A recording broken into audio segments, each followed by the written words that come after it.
Dragon Ball tournaments didn't just create some of the most iconic moments in anime, they defined what it meant to be the strongest. They promised that anyone, no matter how big or small, could rise to the top and prove themselves as the strongest under the heavens. Martial arts and fighting has become such an integral part of Dragon Ball that it's hard to believe at one point that wasn't the main focus. It wasn't until chapter 32, during the second arc of the manga, that we really kicked things into high gear. The 21st World Tournament became Goku and Krillin's most important test. Even in Dragon Ball Super, amidst gods and aliens, the spirit of the tournament remains, whether it's fighting for the sake of your village or to save the entire universe. These competitions just spark something within us, so much so that in Mexico, for example, fans gathered from all around into plazas just to watch the finale between Goku and Jiren. So today we'll be going through every single Dragon Ball tournament in history, not just the ones we see on screen, the ones we're only ever told about, even before this series begins. We'll be going through each of them to see just how they got the title of strongest under the heavens. The first tournament we see in the series is the 21st Tenkaichi Budokai. Krillin and Goku entered to test themselves and, unbeknownst to them, faced Master Roshi, who was disguised as Jackie-Chun, in order to teach them to never really get too comfortable in their own power. So sure, most of us know about the Jackie-Chun tournament, but Roshi actually won it once before, at least according to some sources. I mean, of course there were other tournaments before the 21st. For example, not every tournament in Dragon Ball is a traditional fight. The Gods of Destruction participated in a so-called hide-and-seek tournament alongside Zeno thousands of years before the series began, where Beerus fell asleep for over 50 years and the tournament was cancelled. As for the proper World Tournament, the first we hear about is Devilman, the penultimate fighter from Baba's tournament. He was a being from hell most well known for having the Devil Might beam, the ability to kill anyone by expanding even a single drop of evil from their hearts. So yeah, in a way, Devilman is one of the most broken characters in all of Dragon Ball, if only he'd been around for Frieza.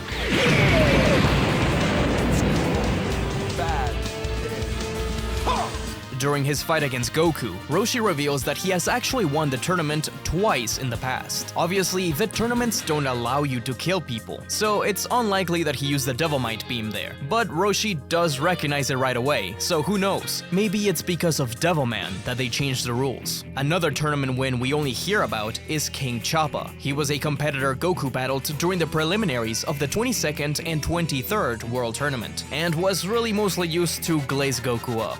During the fight, Yamcha tells Krillin that King Choppa won a previous World Tournament without even being touched by his opponent. So, on paper, he's technically one of the most impressive fighters in early Dragon Ball, only to get one-shotted by Goku twice. It's not really clear which tournament he won, but King Choppa is on the list of tournament finalists from the last 10 years, which Tambourine steals. Since at this point in time they happen every 3 years, it's more than likely that he won the 20th World Tournament. Krillin also has a flashback to Baragon, a Godzilla movie character, winning a tournament in the past. But this is just a filler scene, might as well mention it though. And so we get to the final tournament winner before the series properly begins. It's Master Roshi. So you may be thinking of Jackie-Chun, and I'll get to that. But I'm talking before that. In Dragon Ball Z Movie 2, World's Strongest, Goku calls Roshi a tournament winner, something he shouldn't know about if he's talking specifically about Jackie-Chun. This is further expanded upon in the movie's comic version, where Roshi's description says that he won the tournament 50 years ago. But of course, it is just movie-exclusive material, so take it with a grain of salt. But in the story itself, Roshi is widely known, so I do believe that he probably won in the past.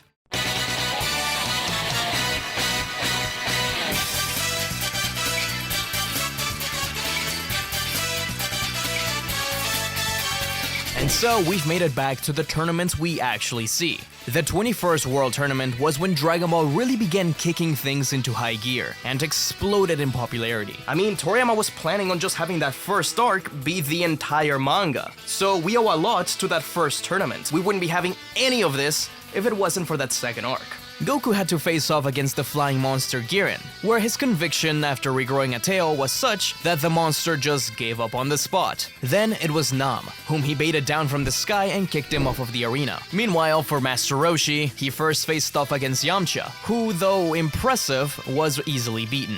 Then fought his own student, Krillin, who did nearly knock Jackie-Chun off of the arena, but got taken down with a chop to the back of the neck. The final match was between Goku and Jackie, where the master pulled off many techniques, like the after image, the sleepy boy technique, and the drunken fist. But Goku wasn't far behind, using the rabbit dog punch, his Kamehameha, and craziest of all, accidentally turning into a giant monkey. So Roshi's forced to pull out one of the craziest feats in early Dragon Ball, destroying the moon. Roshi and Goku seemed to both be running on fumes, with their final kick determining the winner once and for all. In the end, both participants hit the ground, after Jackie just barely had an advantage over Goku thanks to his height in that final kick. And so, in one of the only sudden death moments in the entire series, whoever stood up first and declared himself as the winner would get the victory. And although it looked like Goku had it at first, he was just way too hungry and fell back down, only for Jackie to claim the gold, giving us our first on-screen tournament winner in Dragon Ball,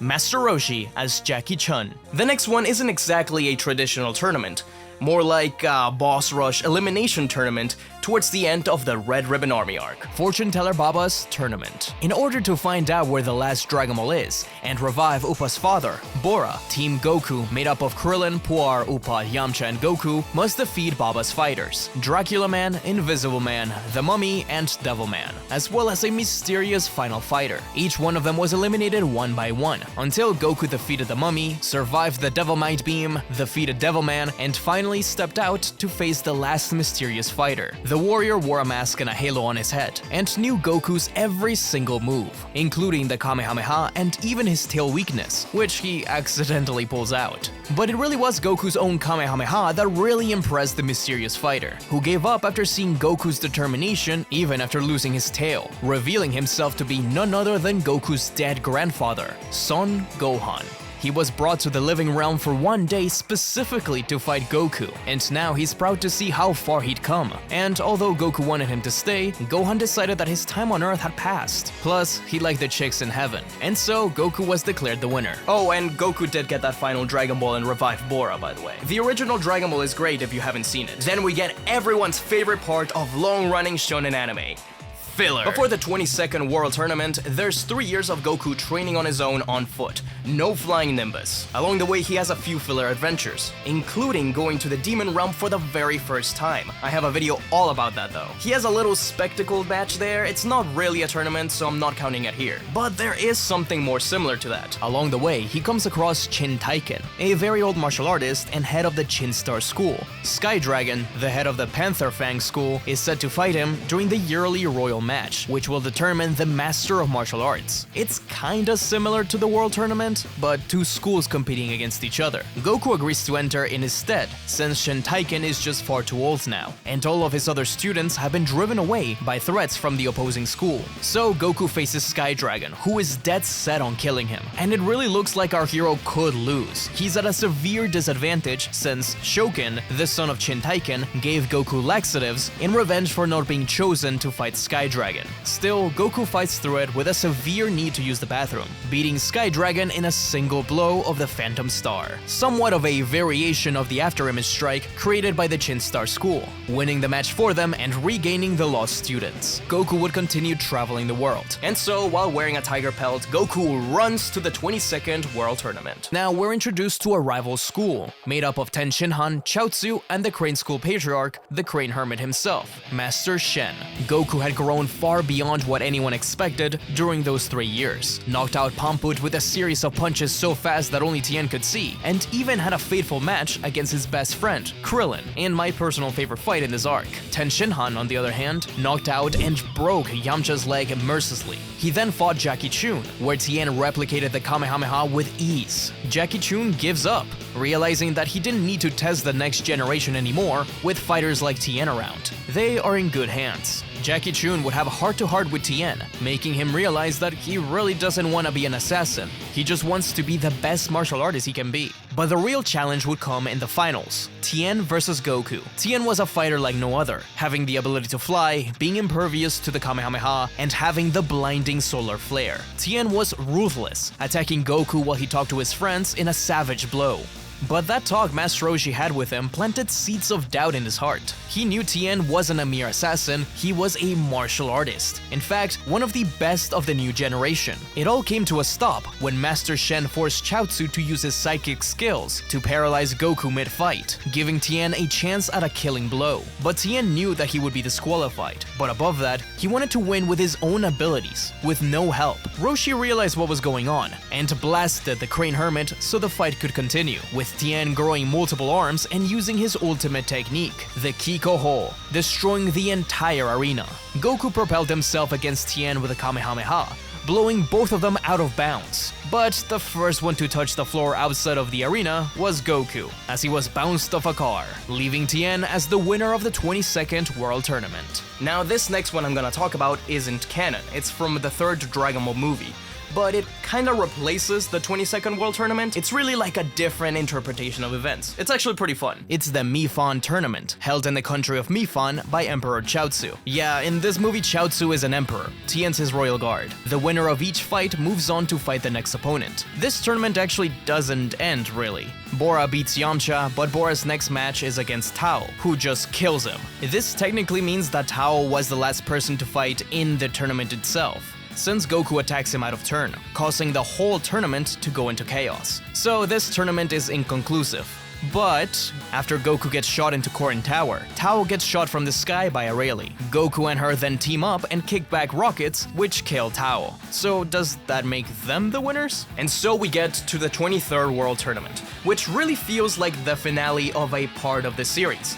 I mean, they used it as a jumping off point into Z afterwards. It really is the culmination of every single tournament and story up to this point, and it'll be the last tournament we see for at least a while. This time, the goal for Goku is clear. He had previously stopped King Piccolo, but it wasn't over yet, since the Demon King gave birth to a son, his own reincarnation. So now, under Kami's instructions, Goku must enter the World Tournament and stop Piccolo Jr. But really, above anything else, Goku just wants to do it. Goku just wants to win, and finally claim that title. In the first round, Goku faces an anonymous girl, who is actually Chi-Chi, angry at him for forgetting their agreement to get married. Goku defeats her easily, but agrees to marry her after the tournament. On the opposite end, Piccolo's first round is against Krillin, a much more difficult fight, and one where he actually ends up respecting the human, but wins after an incredible hammer fist, which makes Krillin give up. The second round had a Goku rematch against Tien, and although Tien had improved greatly, Goku could see faults in his techniques, such as the multiform technique dividing his power up. Goku exploits this and knocks all 4 Tiens out of bounds. Then came Piccolo's next round against Kami, who had actually stolen the body of a human to enter and try to seal away Piccolo in the Mafuba jar.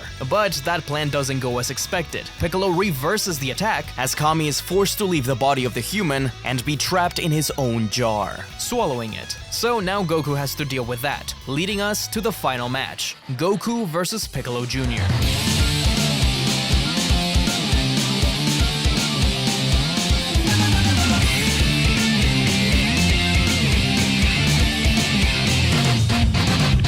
This is the single most explosive fight in the series so far, in quite a literal way. Piccolo explodes his ki and destroys the entire arena, leaving no one but the main cast and the announcer to watch. He even turns giant, which would have surely been a win if Goku hadn't used it to dive into Piccolo's mouth and save Kami from him. Even so, Piccolo does put up a good fight, and manages to torture Goku, breaking each one of his limbs one by one, ending it all with a final blast. It all seems over. Piccolo really had won the tournament. But just then, Goku came in flying like a torpedo. In reality, he had learned to fly, but just kept it hidden. He crashed into Piccolo's chest with all his might, pushing him out of bounds and finally winning the tournament. Kami reluctantly agrees to let Piccolo live. Goku wouldn't let him kill such a powerful opponent. And get this, Kami even offers Goku the role of God, something Goku definitely doesn't want to do, so he just grabs Chi-Chi's hand and flies out of there. The original Dragon Ball anime came to an end, but the story is far from over. But since we're not gonna have a tournament for a few years, let me look back at something before Dragon Ball. Dr. Slump, Akira Toriyama's first big manga. In it, Toriyama introduces many ideas we later see in Dragon Ball, including the tournaments. So, in a way, the very first tournament in Dragon Ball wasn't really in Dragon Ball at all. It's the Who is the Strongest tournament, where anything goes, including weapons. It's a hilarious tournament, complete with robots, Godzilla, even the woman who takes off her clothes to win, something Toriyama used during the 21st World Tournament, and announced by him. The tournament concludes in a fight between Aurelie and a robot created by Dr. Mashirito. But when she gets knocked out, her robotic friend Bojack switches places with her and defeats the robot in a single blast, giving the victory to Aurelie. The destruction of the arena and all its surroundings meant that the World Tournament wouldn't happen for many years. But it was finally held again on May 7th, only a few days before the androids' attack. So yeah, we go through the Saiyan arc and the Frieza arc with 0 tournaments. We don't actually see the 24th happen, but it is mentioned in guidebooks. This is also where the junior division was established, with Videl as the first winner. More importantly, Mr. Satan was crowned as the world champion during this one, though the only fight we ever see him have is a filler flashback where he defeats Popovich really easily.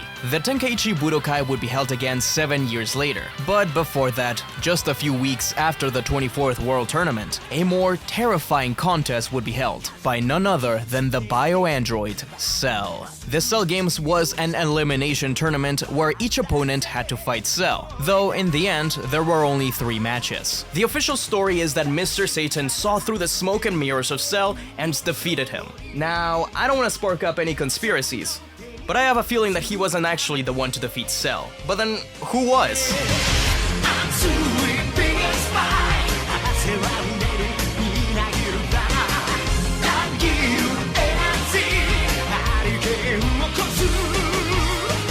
Perfect Cell easily knocks out Mr. Satan out of the arena, and then had an incredible match against Goku, which ended with the Saiyans surprisingly giving up and letting Gohan step into the ring. Things didn't go into the kid's favor at first, especially since Goku gave Cell a Senzu Bean. Gohan just refused to use all his rage and power, so Cell decided to toy with him, unleashing the Cell Juniors to attack his friends. Android 16 sacrificed himself and reminded Gohan that fighting for justice wasn't a bad thing, and so Gohan was able to step into the next evolution of Super Saiyan, killing all the Cell Juniors and setting his sights on Cell. But instead of finishing him off right away, he toyed around with his opponent until he threw up Android 18 and threatened to explode himself in humiliation. Goku was forced to sacrifice himself for Earth, but although Cell exploded at King Kai's planet, the fight wasn't over yet. Cell returned with an even more powerful perfect form, killing Trunks and breaking Gohan's arm. This culminated into one of the most epic finales in all of anime, the father-son Kamehameha, where Vegeta distracts Cell just for a split second, giving Gohan a chance to overwhelm Cell and finally defeat him, becoming the champion of the Cell Games. Or so rumor has it. I don't want to sound like a conspiracy theorist. With Goku dead, we get 7 years of anime filler again. Namely, participating in the Other World Tournament, where champions from all over the universe would participate. Goku represented the North Quadrant, while his main rival, Piccolo, represented the West Quadrant. Each one of the representatives is defeated fairly quickly, until Piccolo and Goku are the last ones standing. It's really one of the best filler fights in the entire series. If Goku wins, then King Kai gets the West Kai's planet, but if Goku loses, then King Kai becomes the West Kai's slave. Piccolo and Goku are evenly matched, with Goku forced not just into Super Saiyan, but Kaioken on top of that. Piccolo really was a beast, especially once he revealed that he was wearing weighted clothing. He nearly takes out Goku with his ultimate move, the Thunder Flash Attack. They fight all over the arena, even bouncing off of the ceiling, but in the end, Goku blasts Piccolo out of the arena with an instant transmission Kamehameha. It seems like Goku won, but in reality, the Grand Kai announces that since they both touched the ceiling, it's as if they were both knocked out of bounds. So the tournament ends in a draw. I should also mention that an alternate version of this tournament shows up in Fusion Reborn, but it's interrupted by Janemba and we don't get an ending. Meanwhile, on Earth, although the tournament wouldn't happen for a few more years still, in the movie Bojack Unbound, a special tournament is held by the millionaire Gyosan Man. It starts off as a battle royale, where the winners would then go on to fight Galactic warriors, who were really normal martial artists dressed up as aliens. But these warriors were killed by the newly unleashed Bojack gang, a set of space pirates who were released from imprisonment after the destruction of King Kai's planet. Gohan, Trunks, Krillin, and this guy named Doskoi were all the quarter-finalists, but as they faced the Bojack squad, each one of them goes down one by one, leaving only Gohan standing. Gohan is tortured by the crew, but saved by Goku from Otherworld. This gives Gohan the courage to explode back into Super Saiyan 2 and defeat each one of Bojack's crew, except for Zangia, whom Bojack just kills himself. The two of them rush at each other, but Gohan's explosive punch gets him the victory, ending the tournament. But although Gohan won, once again Mr. Satan was declared the winner. Mr. Satan was supposed to fight the finalist, but was instead sent to fight Bojack, and since no one saw Gohan win, well, history repeats itself. Once again, Mr. Satan's unwavering luck and some next-level PR secured him the spotlight. You know, I'm starting to think maybe those aren't conspiracy theories. With those two non-canon tournaments out of the way, we return to the Tenkaichi Budokai. The 25th World Tournament takes place during the Buu Arc, with a brand new arena and two sets of fights, the Junior and the Adult Division. On the kids' end, Goten and Trunks easily defeat each one of the competition, until reaching the finals to face each other. They both agreed to do it without Super Saiyan, but would end up breaking the rule by the end of it. It's a chaotic match, with Goten blowing off the roof of the building with his first Kamehameha, and Trunks terrifies the audience by both flying and going blonde. In the end, Trunks wins when Goten comes crashing down like a rocket, but Trunks dodges just in time, so Goten can't stop himself from touching the stance. Goten is upset that Trunks cheated, but Trunks says that he can just have one of his toys. Part of Trunks' win also gave him a fight against Mr. Satan, which he actually wins in a single punch, but everyone thinks the champ let him have it. The Adult Division is where things get really crazy. A total of 8 fighters make it through the preliminaries, but the entire tournament is halted during the third match, Gohan versus Kibito, where two other contestants, Spopovich and Yamu, who were controlled by Babidi, jump in to steal Gohan's Kili. Kibito and the Supreme Kai actually let this happen. It was a way for them to bait the Majins out, so they could follow them and find Babidi before he could resurrect Majin Buu. The Z Fighters, along with Kibito and the Kaioshin, who were all participating, leave to stop the Majins. So in order for the tournament to continue and not have the entire audience mad at them, the tournament is changed into a battle royale. Killa, Jewel, 18, and Mighty Mask, who in reality are Goten and Trunks in disguise, fight it out. The only one that's really giving 18 any trouble is Mighty Mask, especially when they go Super Saiyan. But 18 cuts them in half with a Destructo Disc, revealing him to just be the kids flying away. This leaves Mr. Satan and 18, who is more than happy to claim the championship, until Mr. Satan bribes her. If she throws the fight, then she'll get twice the amount of prize money. So 18 pretends to be knocked out of the ring, and Mr. Satan retains the title. Now, before Dragon Ball Super, I have two special tournaments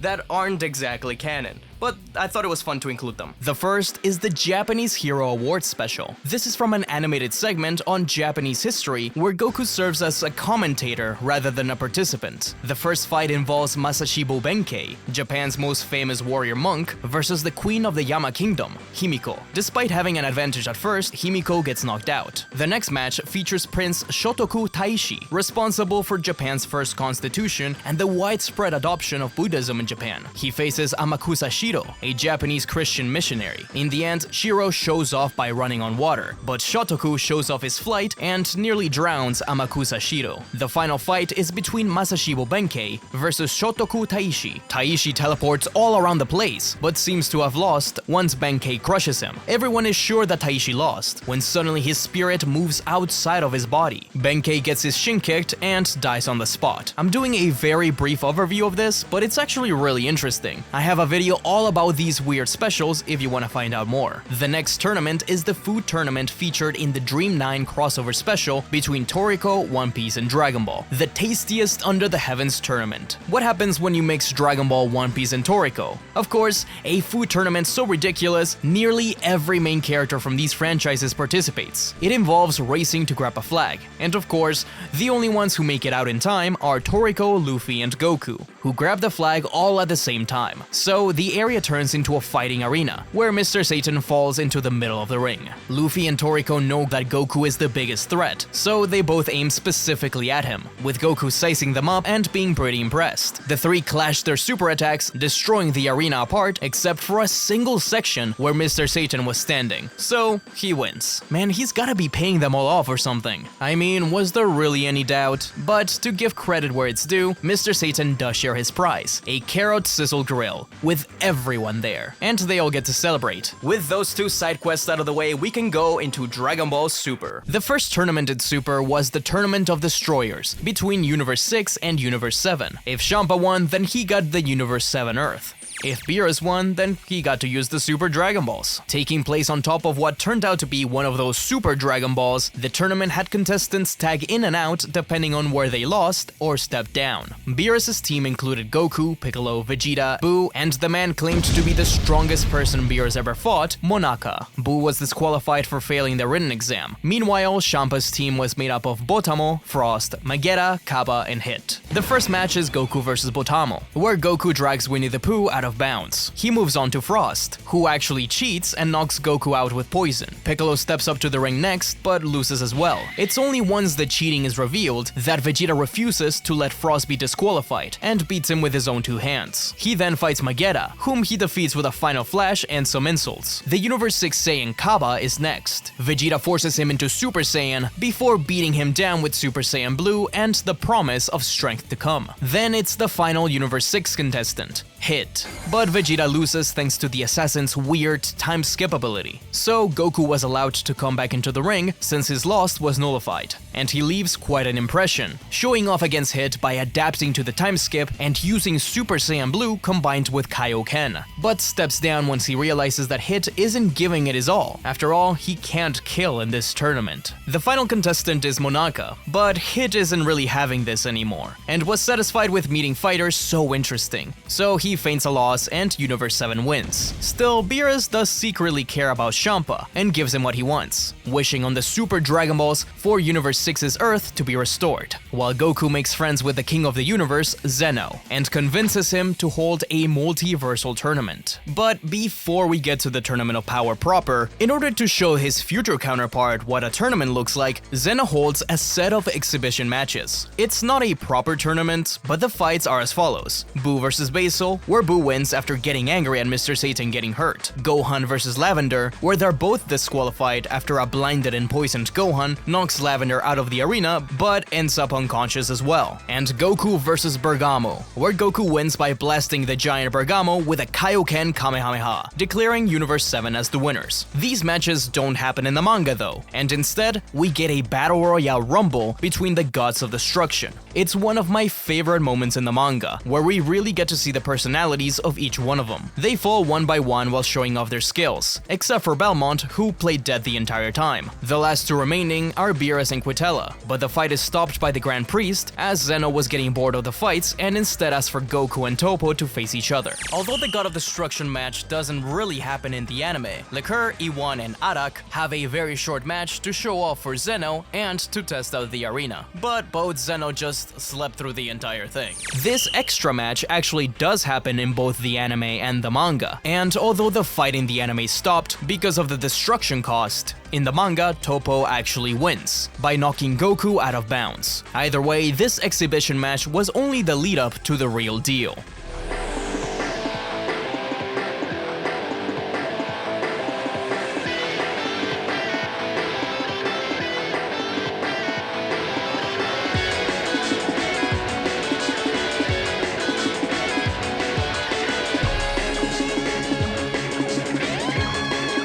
The Tournament of Power was a huge tournament where 8 out of 12 universes participated with teams of 10. Those who lost all their members were entirely erased from existence. This arc is huge, with a lot of things going on and a lot of less important fights, so I'm just going to focus on the fight path for the winners. Universe 7's team was made up of Goku, Vegeta, Gohan, 17, 18, Krillin, Tien, Frieza, and Master Roshi. Android 17 was the MVP of the tournament, though he entered because he wanted to wish for a boat for him and his family. Early on, he teamed up with Android 18 to rescue Goku from the Pride Troopers, defeating Casserole and some others. He famously interrupted the Kamikaze Fireball's transformation, knocking Bikal and Kakunza out of the ring and holding his ground against Ribrianne. When Goku faced Jiren and unleashed the Spirit Bomb, 17 contributed his energy to the massive attack. Though the Spirit Bomb failed, it did trigger Goku's Ultra Instinct sign, a moment that shocked everyone. 17's resourcefulness became critical against Daemon from Universe 4. After Piccolo was eliminated, 17 used his heightened senses to locate the invisible fighter, eliminating him with Goku's help. Later, when Universe 3 fused into the giant android Anilaza, 17, 18, Goku, Vegeta, Gohan, and Frieza teamed up to take him down, with 17 landing a critical hit to its energy reactor, after 18 sacrificed himself to keep him in the arena. When Toppo ascended into his destroyer form, 17's speed and stamina allowed him to hold his own very briefly, but Jiren's intervention shifted the battle. As Goku and Vegeta struggled against Jiren, 17 made a selfless choice, detonating himself to block a devastating attack that would have eliminated his teammates. Although it seemed like 17 had sacrificed himself, he had actually shielded himself inside a key barrier, hiding until finding the right moment to re-enter the fight. So, for a while, Goku and Jiren clashed alone, pushing their limits in a brutal fight, where Goku pushed Ultra Instinct even further.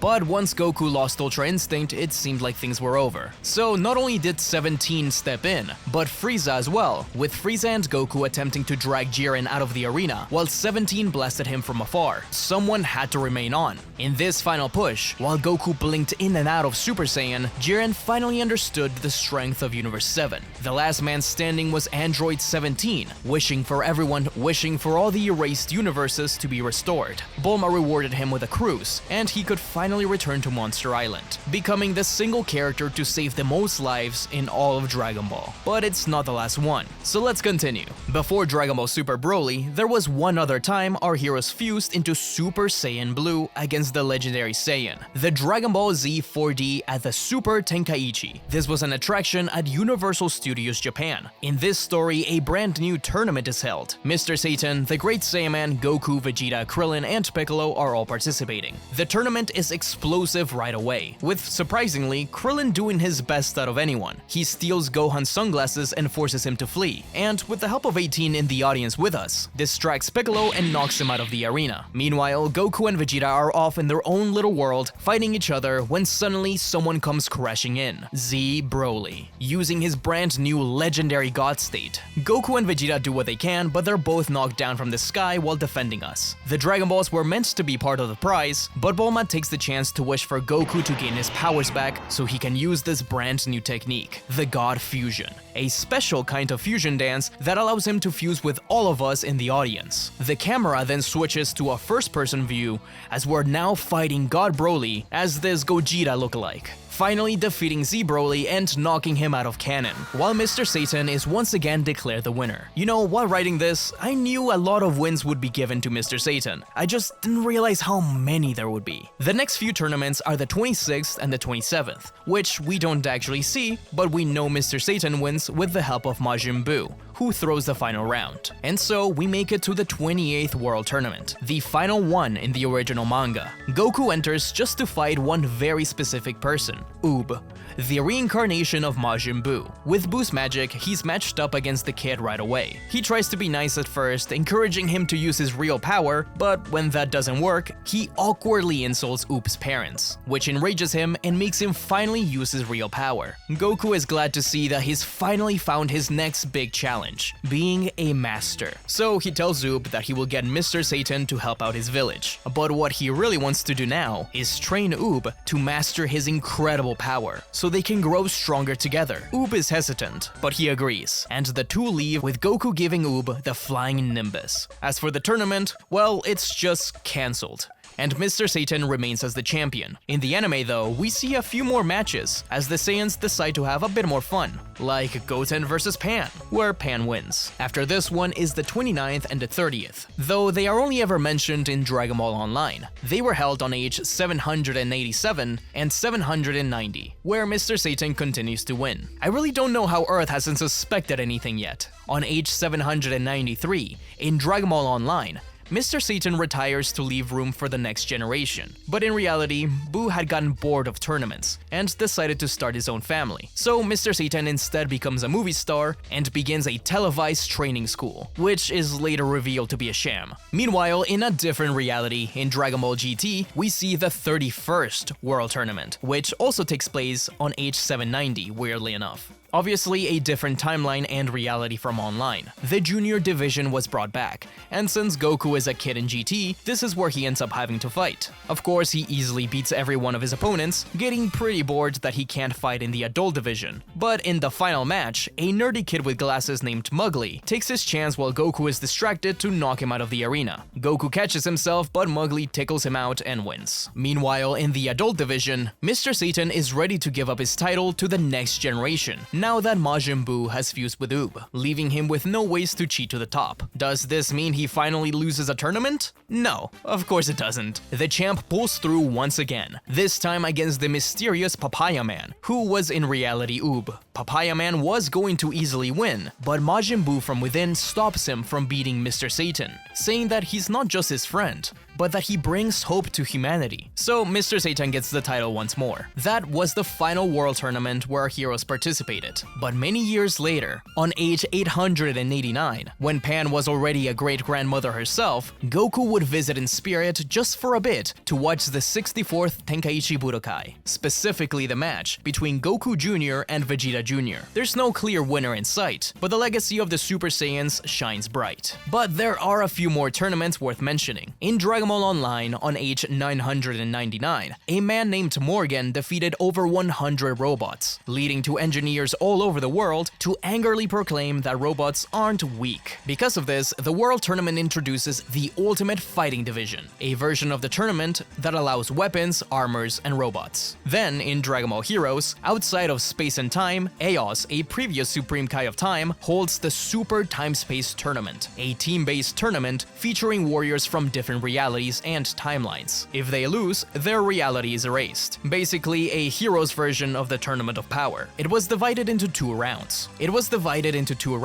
where a team had to find a time fairy to continue, or defeat all the members of the other teams. In the first round of the anime, Yamcha and Xenotrunks find the fairy, named Zenti, for teams 1 and 2, while Team 5 also survives. In the second round, each team member battles the warriors in black, but Goku is the one to defeat the Saiyan in black and collect the Milli. This is where Goku gets to fight Bardock, defeating him and collecting the Milli, winning the tournament for Team 1, made up of Goku, Vegeta, Piccolo, Gohan, Yamcha, Hit, and Jiren. Everything was interrupted by Demigra attacking, but after defeating him, Eos agreed with Goku to restore all the eliminated timelines, and instead hold an exhibition time-space tournament where anyone who wanted to participate could, giving Xeno Goku and regular Goku their final match, ending in a draw. Then there's also Sachie-Chan, a manga written by Akira Toriyama, and the first appearance of the Galactic Patrol. Here we meet Zared, a martial artist who had previously won a world tournament. We don't really know anything beyond that, but I know this one is really obscure, so I wanted to mention it. Side note, Sachie-Chan is really fun, and it comes from Katsura Akira,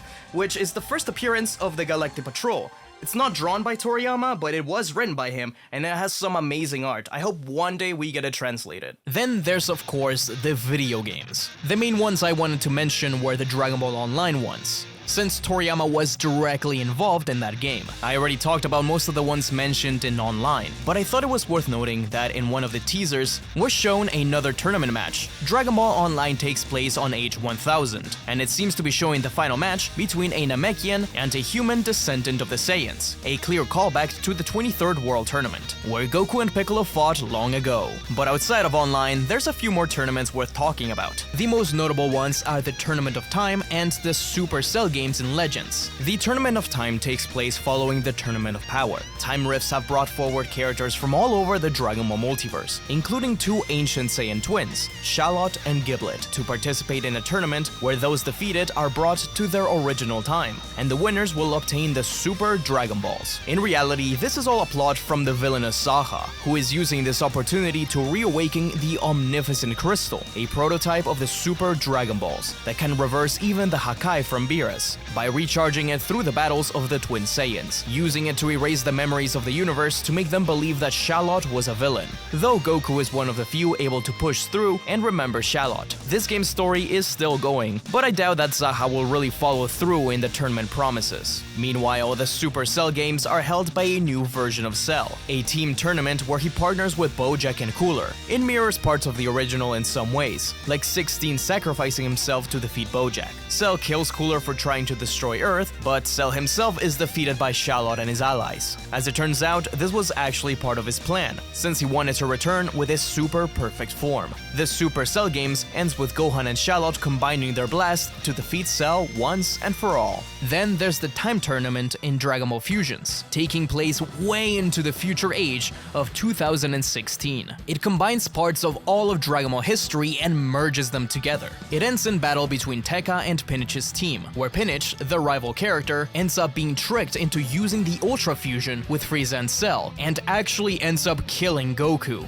But Whis turns back time and Beerus scares off the fusion. You even fight the fusion as a Great Ape later on. The winner is really the player character, Tekka. After Pinnich and Tekka's final fight, Beerus introduces one last champion. The true prize for the winner of this epic tournament is getting to fight none other than Mr. Satan. Everyone is unimpressed, except for Pinnich and Tekka themselves. After all, they're just kids from age 2016. They've grown up with all these stories, so of course they've heard about the great Mr. Satan. Pinnich even says that he might be even stronger than Master Vegeta. And so you fight Mr. Satan, and Beerus, and Whis, and Super Saiyan Blue Goku and Vegeta. And so your character and Pinnich defeat everyone, becoming the true champions of the time-space tournament. So Mr. Satan says that we might very well be the strongest in this universe, revealing that there are many other universes. And that was the history of tournaments in Dragon Ball, from before this series began all the way into the future. Dragon Ball tournaments aren't just about fights. They're about the spirit of competition, the drive to really push past your limits, and the moments that define what it means to be the strongest.